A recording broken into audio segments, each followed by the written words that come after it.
ಸೂರ್ಯದೇವ ನಿನ್ನ ಪಾದಕ್ಕೆ ನನ್ನ ಹಣೆ ಮಾಡೋದು. ನಿಮ್ಮೆಲ್ಲರಿಗೆ ಶರಣಾರ್ಥಿ. ಪ್ರತ್ಯಕ್ಷ ಕಂಡರೂ ಪ್ರಮಾಣಿಸಿ ನೋಡ್ಬೇಕು. ಪ್ರತ್ಯಕ್ಷ ಕಂಡರೂ ಪ್ರಮಾಣಿಸಿ ನೋಡೋದಂದ್ರೆ ಹೆಂಗ? ಹತ್ತಿ ಮನೆ ಸಸಿ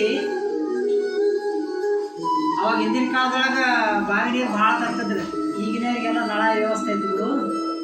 ಹತ್ತಿ ಮೇಲೆ ಸಸಿ ಮತ್ತು ಹತ್ತಿದ ಕಿರಿಕಿರಿ ಭಾಳ ಇರ್ತೈತಿ.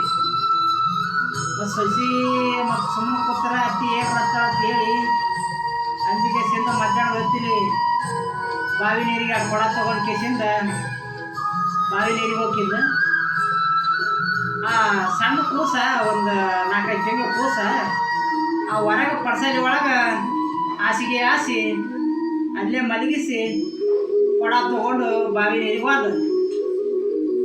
ಬಾವಿ ನೀರಿಗೆ ಹೋಗಿ ಇನ್ನೇನು ನೀರು ತುಂಬ್ಕೊಂಡು ಬಂದು ನೀರು ತುಂಬ್ಕೊಂಡು ಒಂದು ತೆಲೆ ಮ್ಯಾಗ ಒಂದು ಕೊಡ, ಸೊಂಟದಾಗ ಒಂದು ಕೊಡ ಒತ್ಕೊಂಡು ಬರ್ಲಾಕತ್ತಿದ್ದು. ಅವರು ಮನೆ ಸಮೀಪ ಒಂದು ಹೊಲ ಇತ್ತು. ಆ ಹೊಲದ ಮಗ್ಳು ಇವ್ರ ಮನೆ ಇತ್ತು.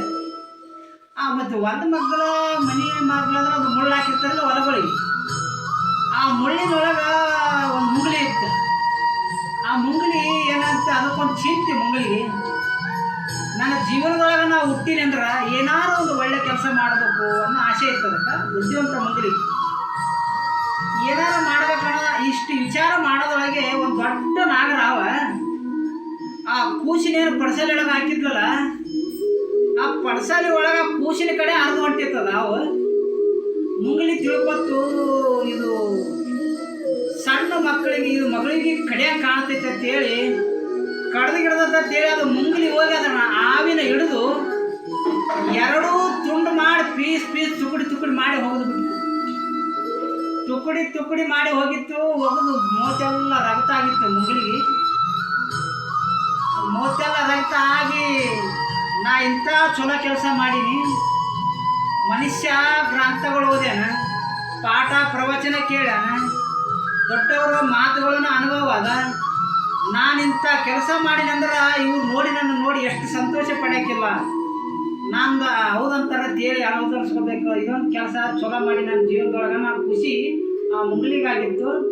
ತೋರಿಸ್ಬೇಕು ಅನ್ನೋ ಆಸೆಕ್ಕಿಂತ ಆ ಹೆಣ್ಮಗಳು ಆ ಬಾಗಿಲು ಇತ್ತಲ್ಲ, ಆ ಬಾಗಿಲು ಮಕ್ಕಳದಾಗ ಕೂತಿತ್ತು.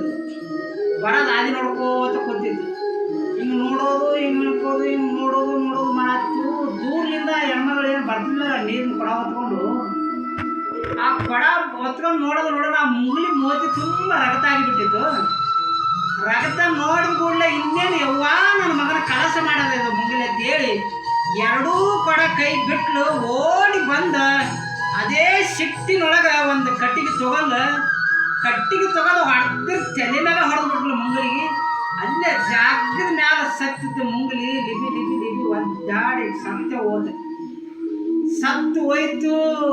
ನೋಡ್ತಾಳ ಬಂದು ಆ ಮುಂಗಲಿ ನೀವು ತೆಗೆದು ಸರಿಸಿ ನೋಡ್ತಾಳ ಮಗ ಮುಕ್ಕೊಂಡಿತ್ತು. ಸಣ್ಣ ಕೂಸು ಮಕ್ಕಂದಿತ್ತು. ಆ ನಾಗರ ಹಾವಿನ ಕಡ್ದು ಏನು ಒಗದಿತ್ತಲ್ಲ, ಆ ತಾಯಿ ಕಣ್ಣಾಗ ನೀರು ಬಂದು ನಾ ಎಂಥ ತಪ್ಪು ಕೆಲಸ ಮಾಡಿದ್ನಲ್ಲ, ಏನೂ ಮಾಡಲಾರ್ದಂಥ ಮುಂಗಲಿಗೆ ಇಂಥ ನನ್ನ ಮಗನ ಕಾಪಾಡಿದಂಥ ಮುಂಗಲಿಗೆ ನಾವು ಹೊಡೆದು ಸಾಯ ಹೊಟ್ಟಿನಲ್ಲ ಅಂತೇಳಿ ಸಿಟ್ಟು.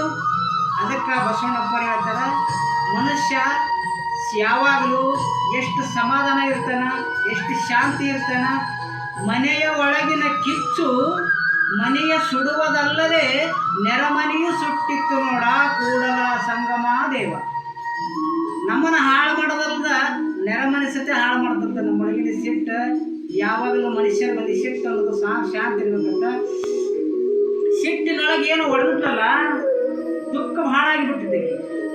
ಇನ್ನೇನು ಮಾಡೋದದ, ಮುಗಿದೇ ಹೋಗಿರ್ತದೆ. ಅದಕ್ಕೆ ಹೇಳ್ತಾರೆ, ಯಾವತ್ತೂ ಪ್ರತ್ಯಕ್ಷ ಕಂಡರೂ ಪ್ರಮಾಣಿಸಿ ನೋಡ್ಬೇಕಂತ ಹೇಳ್ಯಾರ ಬಸವಣ್ಣಪ್ಪರು. ನೀವೆಲ್ಲರೂ ದಯವಿಟ್ಟು ಎಲ್ಲರೂ ಕೇಳಿ.